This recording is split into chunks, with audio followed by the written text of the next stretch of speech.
Assalamualaikum warahmatullahi wabarakatuh. Alhamdulillah wa syukrulillah, la haula wa la quwata illa billah.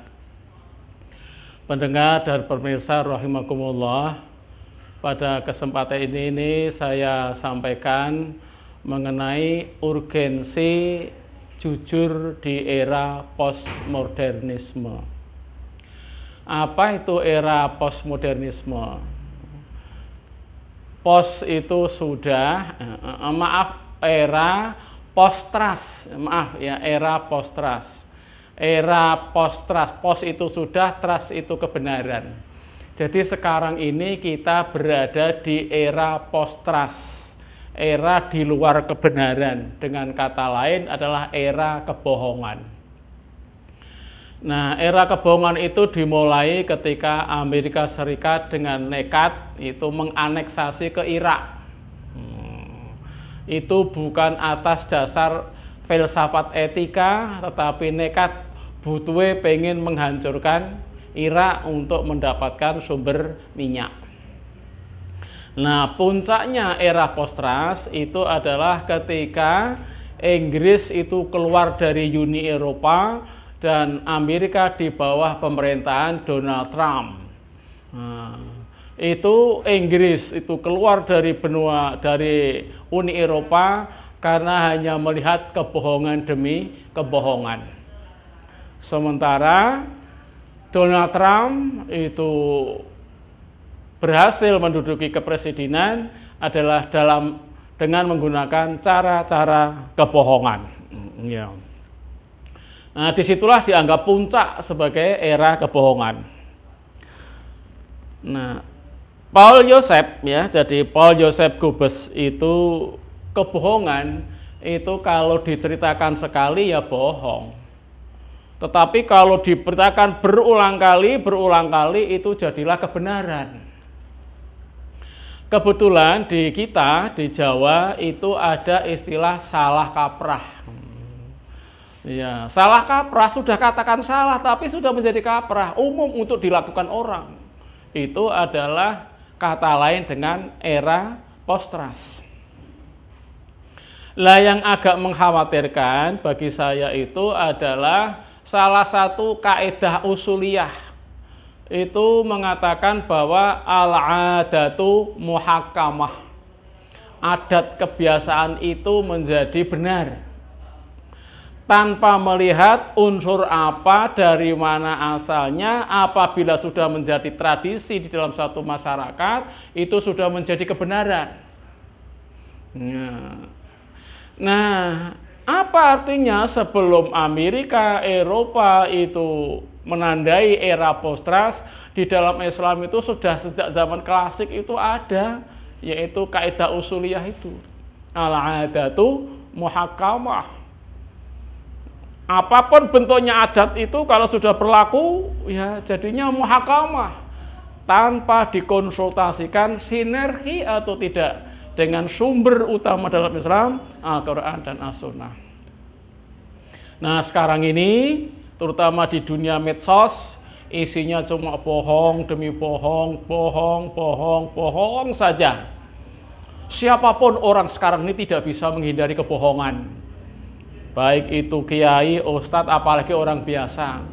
Hanya karena memanfaatkan medsos, semuanya terjatuh ke dalam dunia kebohongan. Padahal kebohongan itu akan sangat jelek akibatnya. Untuk itulah mari kita mengingat peringatan dari Rasulullah Shallallahu Alaihi Wasallam. Alaikum bisidqi. Wajib bagi kamu itu adalah teman jujur, benar. Fa inna sidqa yahdi ilal birri, bahwa sesungguhnya benar, jujur itu membimbing kepada kebaikan. Wa innal birra yahdi ilal jannah, dan kebaikan itu membimbing ke arah surga. Wa ma yazalur rajulu yasduqu, dan tidak henti-hentinya seseorang itu senantiasa berlaku jujur. wa yataharra sidqa, dan selalu konsisten di dalam kejujuran, hatta yuktaba indallahi siddiqan, sehingga sampai Allah itu menetapkan sebagai orang yang jujur. Artinya seseorang itu dikatakan sebagai orang yang jujur itu adalah sampai pada hembusan terakhir. Ia termasuk jujur atau tidak. Jadi nyatetnya Allah itu adalah perjalanan yang terakhir. Itu. Kemudian wa iyyakumul kadziba, takutlah kamu kepada bohong. Fa innal kadziba, bahwa sesungguhnya bohong itu yahdi ilal fujur, menggiring ke arah kejelekan. Menggiring ke arah kejelekan. Wa innal fujura yahdi ilan nar, dan bohong, jelek itu menggiring ke arah neraka.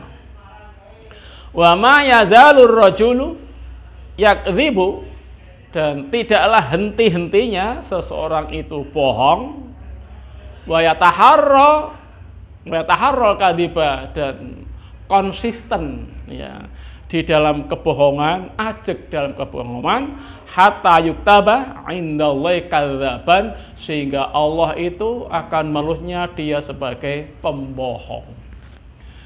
Jadi kalau dilihat dari hadis ini, akhirnya orang itu ketika tutup usia itu bisa dibagi menjadi dua, pembohong atau orang yang jujur.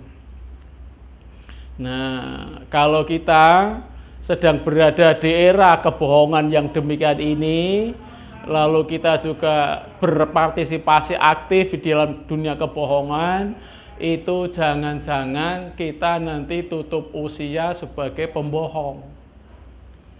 Karena anjuran Nabi itu senantiasa berusaha untuk jujur dan berusaha kuat untuk jujur dan konsisten dalam kejujuran, sehingga Allah menetapkan. Jadi prestasi akhir itu sebagai pembohong atau orang yang jujur.